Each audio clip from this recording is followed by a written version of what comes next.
The story of David and Goliath. Once again, the Philistines were determined to conquer and enslave the people of Israel. They gathered in Judah, on a mountain. Across the valley, on another mountain, Saul gathered the sons of Israel to fight them. But now the Philistines had with them a giant, who had been raised from wickedness, one of the Rephaim, descendants of the giants Anak and Rapha. The Rephaim were a tribe of giants that lived in Canaan. The giant that came with the Philistines was named Goliath. He was nearly 10 feet tall, taller than the ceiling in your room. He wore bronze armor from head to toe, a breastplate of scale armor, bronze greaves to cover his legs, and a giant scimitar slung over his shoulder. He had a gigantic spear that weighed 30 pounds, a huge sword, 6 fingers on each hand and 6 toes on each foot. Goliath had been raised in wickedness and reveled in being evil and cruel. Goliath now came out in front of the armies of Israel and began to shout and insult them. He challenged the army of Israel to send a single warrior to fight him, man against man. "If the Israelite kills me," Goliath said, "then the Philistines will serve Israel. But if I kill the Israelite, then Israel will be the Philistines' slaves forever." But no one dared to fight Goliath. They were terrified of him. For 40 days, Goliath came out again and again and challenged the Israelites.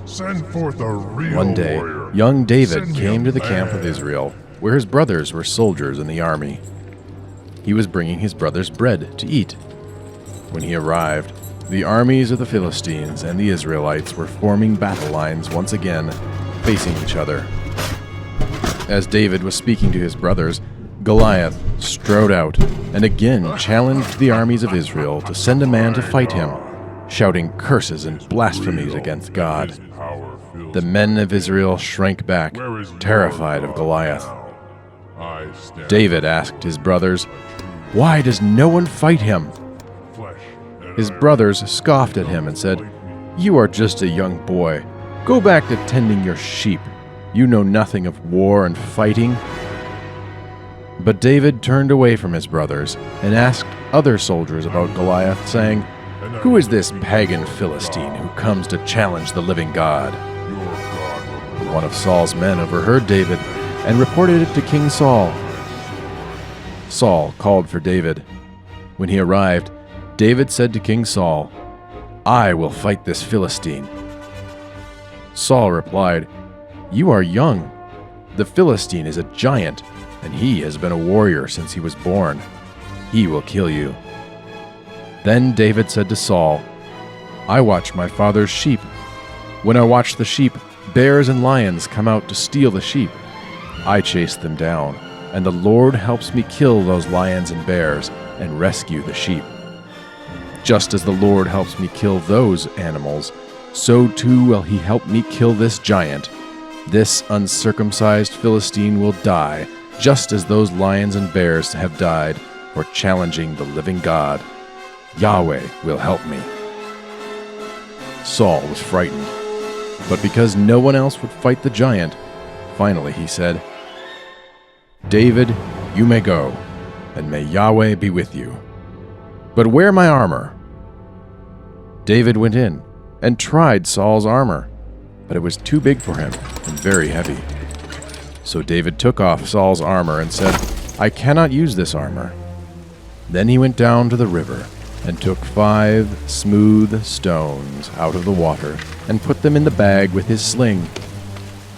And he took his staff and went forth to meet Goliath on the battlefield. When Goliath saw him, he laughed and roared, "They send a boy to face me?" Goliath pointed at David's staff. "What am I, a dog, that you come at me with a stick?" And the giant Philistine prayed to his false gods and blasphemed Yahweh. David threw down his stick. At this, Goliath became angry. He said, Come here, and I will cut you to pieces, and I will give your flesh as food to the birds of the air and to the wild beasts." David said to the Philistine, "You come at me with a sword, with a spear, and with a shield, but I come at you in the name of Yahweh, the God of Israel, whom you have challenged. This day the Lord will deliver you into my hand, and I will strike you down. I will cut off your head and feed your flesh to the birds and the wild beasts.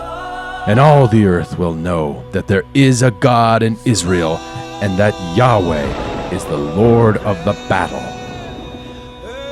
Goliath, the giant, ran towards David, and the earth trembled. But David ran towards Goliath. Putting his hand into his bag, he took one of the stones and whirled the sling around his head and threw the stone directly at Goliath. The stone struck Goliath between the eyes on the forehead, and the giant fell to the earth, dead.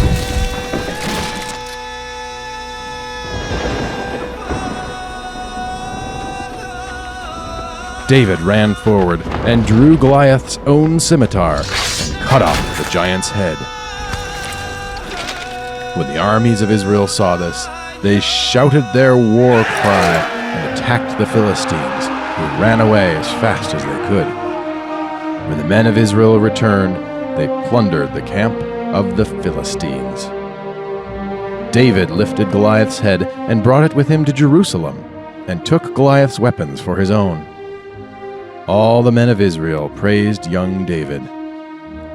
Saul called David and asked him who he was and who his father was. David replied, "I am the son of your servant Jesse of Bethlehem." From that day on, Saul took David into his service. Jonathan, Saul's son, took off his cloak, his armor, his weapons, and gave them all to David, and thereafter followed David as his best friend. Whenever David went out to war, he was successful, and all the people praised him. But one day, as David returned, the women of Israel came out to greet him, singing, "Saul has killed thousands, but David has killed tens of thousands." Saul was angry that it was David, not himself, that they were praising most. From that day forward, Saul became jealous of David and began to hate him.